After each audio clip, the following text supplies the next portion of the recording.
térmica específica es una magnitud física que se define como la cantidad de calor que hay que suministrar a la unidad de masa de una sustancia o sistema termodinámico para elevar su temperatura en una unidad. En general, el valor específico depende del valor de la temperatura inicial. Esta se representa con una C minúscula. De forma análoga, también podemos definir la capacidad calorífica como la cantidad de calor que se debe suministrar a toda la masa de una sustancia para elevar su temperatura en un grado Celsius o Kelvin, ya que son se representa con la letra C mayúscula, ¿no? La capacidad calorífica. Entonces, el calor específico es una propiedad intensiva de la materia, por lo que es representativo de cada materia. Por el contrario, la capacidad calorífica es una propiedad extensiva, representativa de cada cuerpo o sistema en particular. Primeramente vamos a ver lo que es la capacidad calorífica, ¿no? Como ya mencionaba, la capacidad calorífica o capacidad térmica de un cuerpo es el coeficiente entre la cantidad de energía calorífica transferida al objeto, a un cuerpo o a un sistema de un proceso cualquiera al cambio de temperatura que se experimenta este. En una forma más rigurosa, es la energía necesaria para aumentar la temperatura de una determinada sustancia o sistema en una unidad de temperatura. Indica la mayor o menor dificultad que presenta dicho cuerpo para experimentar cambios de temperatura bajo un suministro de calor que se le dé. Puede interpretarse como una medida de inercia térmica. Bueno, como ya mencionamos, la capacidad calorífica es una propiedad extensiva, ya que su magnitud no solo depende de la sustancia, sino también depende de la cantidad de materia del cuerpo o del sistema que hay. Por ello es característica de un cuerpo o sistema particular. Por ejemplo, podemos decir la capacidad calorífica del agua, ¿no? O de una piscina olímpica será mayor que la de un vaso de agua. Es la misma agua, pero interviene lo que es la masa. Entonces, como nos dice, la capacidad calorífica depende además de la temperatura y de la presión de este mismo. La capacidad calorífica de sólidos, líquidos y gases. Bueno, desde que empezaron a medir la capacidad calorífica de diferentes sustancias, se apreciaron algunas generalizaciones importantes. Muchos sólidos tenían una capacidad calorífica cercana a 3R, de acuerdo con la ley de Dulong-Petit, del modelo de Lepcher, basado en aspectos cuánticos del problema de transmisión de calor dentro de una red cristalina. Finalmente dio una explicación convincente de la ley empírica a Dulong-Petit. Muchos gases tenían capacidades caloríficas cercas a R medios, donde su número entero dependiente de la estructura molecular del gas. En la ley de Dulong-Petit, el calor específico atómico de todos los elementos en estado sólido, con pocas excepciones, presenta valores próximos a 25 joules mol por K, o sea, 6 calorías. Cuando aumenta considerablemente su temperatura. Calor específico. La capacidad calorífica o capacidad térmica de un cuerpo es el coeficiente entre la cantidad de energía calorífica transferida a un cuerpo o sistema de un proceso cualquiera y el cambio de temperatura que experimenta. En una forma más rigurosa, es la energía necesaria para aumentar la temperatura de una determinada sustancia en una unidad de temperatura. Las ecuaciones. El calor específico, que está con la variable C, de una sustancia es la cantidad de calor medido en calorías, requerido para que un gramo de dicha sustancia eleve su temperatura en 1 grado centígrado. El calor ganado o perdido por un cuerpo es igual al producto de sus masas, su calor específico y el cambio de temperatura. Como ven, la fórmula es calor es igual a masa por calor específico por la temperatura final menos la temperatura inicial.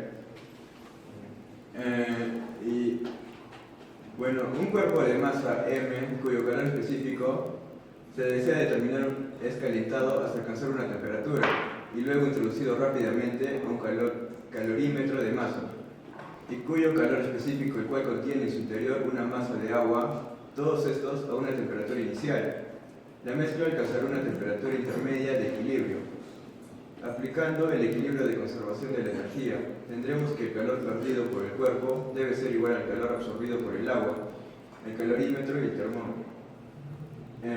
Como ven, la fórmula es calorímetro de masa por la temperatura menos la temperatura intermedia del equilibrio, igual a la masa del agua por la constante de calor específico de agua. Por el calor en equilibrio menos la temperatura inicial, más la constante por el calor específico en equilibrio menos la temperatura inicial. Bueno, de donde se deduce esta fórmula, que nos determina el calor específico del cuerpo. Este es el fundamento del método de las mezclas. Es necesario observar que este método solo conduce a la determinación del calor específico promedio en un intervalo de temperaturas un poco amplio. Yo le voy a hablar de la cantidad de sustancias. El Sistema Internacional de Unidades define la cantidad de sustancias como una unidad fundamental, que es proporcional al número de entidades elementales presentes. La constante de una proporcionalidad depende de la unidad elegida para la cantidad de sustancias. Sin embargo, una vez hecha esta elección, la constante es la misma para todos los tipos posibles de entidades elementales. La identidad de las entidades elementales depende del contexto y debe indicarse. Por lo general, estas entidades son átomos, moléculas, iones o partículas elementales, como los electrones. La cantidad de sustancias a veces se denomina como una cantidad química. ¿Qué es exactamente el calor? El calor se podría decir que es una transferencia de energía de un objeto de mayor temperatura a otro, que está más frío. Así, entre ambos objetos se llegarían a un equilibrio térmico. ¿Qué es lo que ocurre, por ejemplo, cuando en invierno nos metemos en la cama? Las sábanas y las mantas al principio están frías, pero poco a poco se van calentando. Unidades de calor. ¿En qué unidades se mide el calor? La unidad de medida del calor en el Sistema Internacional de Unidades es la misma que la de la energía y el trabajo, el Joule. Otra unidad ampliamente utilizada para medir la cantidad de energía térmica intercambiada es la caloría. Unidades de calor específico. En el Sistema Internacional de Unidades, el calor específico se expresa en joules por kilogramos y por Kelvin. Otra unidad no perteneciente al Sistema Internacional es la caloría por gramo y por Kelvin. Bueno, ahora vamos a ver algunos factores que afectan a lo que es el calor específico. Tenemos en sí lo que son los grados de libertad, el comportamiento termodinámico de las moléculas, de los gases monoatómicos como el helio y el de los gases diatómicos como el hidrógeno son muy diferentes. En los gases monoatómicos la energía interna corresponde únicamente a movimientos de traslación y los movimientos translacionales son movimientos de cuerpo completo en un espacio tridimensional en que las partículas se mueven e intercambian energía en colisiones, ¿no? En una forma similar como lo harían las pelotas de goma encerradas en un recipiente. Estos movimientos simples en los ejes dimensionales X, Y y Z implican que los gases monoatómicos solo tienen 3 grados de libertad translacional, ¿no? Por los que se mueven dichas partículas. También tenemos lo que es la masa molar. Una de las razones por las que el calor específico adopta diferentes valores para diferentes sustancias es la diferencia entre las masas molares. Es la masa de un mol de cualquier elemento, la cual es directamente proporcional a la masa molecular del elemento, suma de los valores de las masas atómicas de la molécula en cuestión. Entonces, la energía calorífica se almacena gracias a la existencia de átomos y moléculas que están vibrando. También tenemos algo que modifica el calor específico, serían las impurezas. En el caso de las aleaciones hay ciertas condiciones en las cuales pequeñas impurezas pueden alterar en gran medida el calor específico medido, ¿no? Las aleaciones pueden mostrar marcada diferencia en su comportamiento, incluso si la impureza es cuestión de uno o dos elementos que forman la aleación. Por ejemplo, podemos mencionar las impurezas en las aleaciones semiconductoras ferromagnéticas, que pueden llevar a mediciones muy diferentes, tal como lo predijeron por primera vez dos físicos, que es White y Hogan.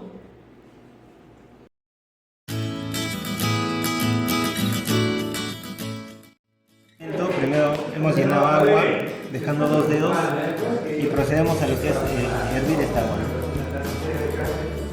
Bueno, para el siguiente paso tenemos que llenar 200 mililitros en el calorímetro, para lo cual vamos a pesar primero el matraz, que nos debe dar. En este caso nos da que pesa 105.8 gramos. Entonces, para esto tenemos que sumarle 200 mililitros, que son aproximadamente 200 gramos más. Entonces, tendríamos que tener al final 105.7 gramos.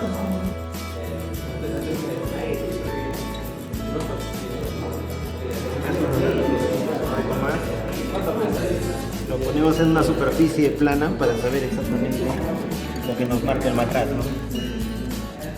En este caso nos faltaría un poco más para llegar a los 200 mililitros según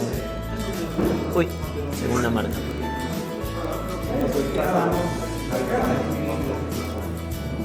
La cosa es que nos dé exacto, ¿no?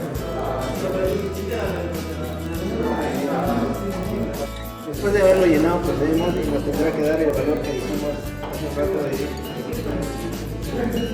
303. Quiere decir que nos faltan 2 gramos más, exactamente, ya que nos dio otro porcentaje.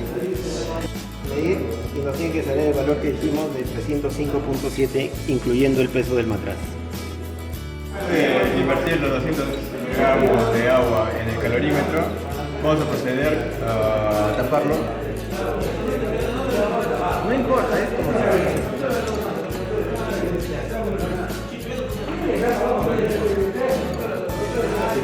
Y con el sensor vamos a proceder a medir la temperatura del agua. Procedemos a poner en temperatura y tiempo.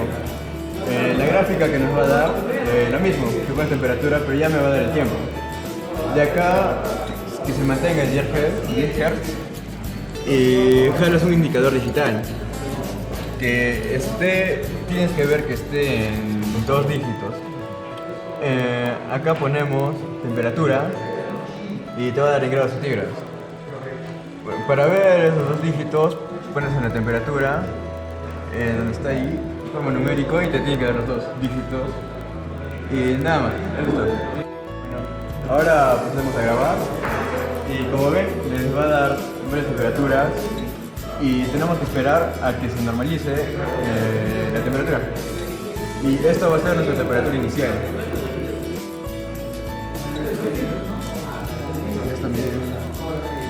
Bueno, ahora con la pieza de latón vamos a meterla en el agua hervida para que esta le pase su calor. Ahora veamos, tenemos que amarrar.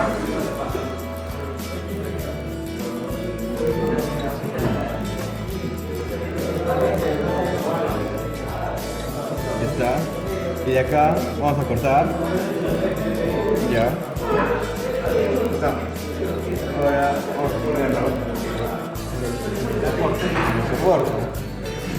No tiene que chocar abajo, tiene que estar un poco en medio. Ahí más o menos. Y ajustamos.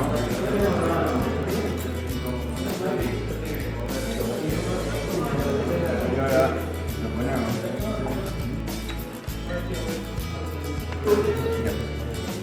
Que no choque las paredes tampoco. Y se tiene que mantener en el medio. Tiempo el cubo de latón, procedimos a medir la temperatura que nos da con el sensor.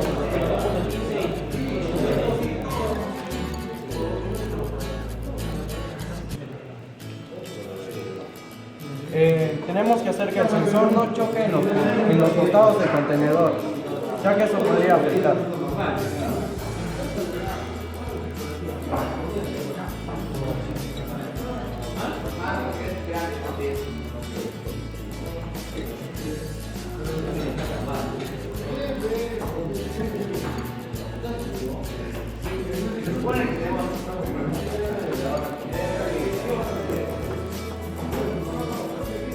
Esperamos hasta que se normalice la temperatura y esa vendría a ser nuestra temperatura inicial del latón. Procedemos a retirarlo rápidamente y ponerlo al calorímetro. El calorímetro.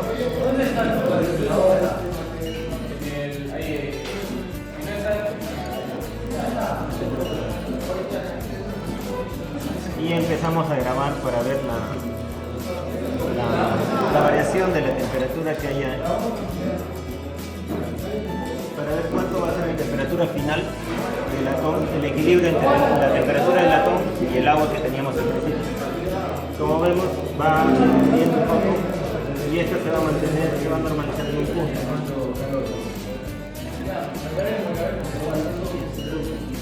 Como vemos en la gráfica ya se están normalizando, ya estarían en equilibrio ambos cuerpos. Y esta vendría a ser mi temperatura.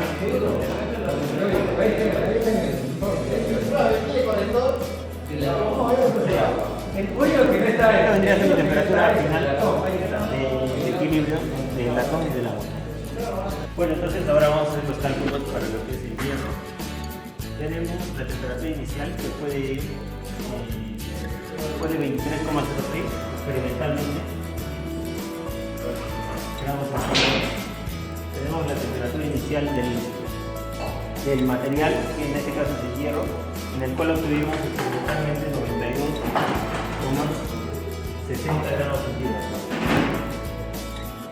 Y tenemos la temperatura de equilibrio cuando se mezclaron el material con el agua fría. Y obtuvimos una temperatura de 25,26 grados. Ahora lo que queremos hallar es el calor específico de este material, ¿no? Sabemos teóricamente que el calor específico del hierro es 0,1146.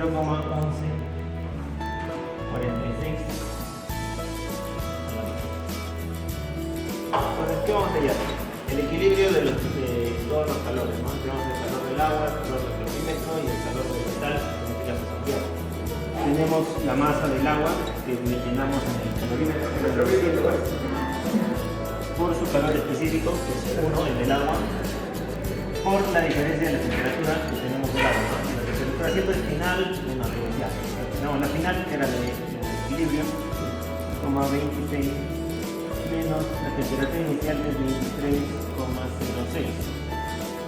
Todo esto más ahora el calor del calorímetro.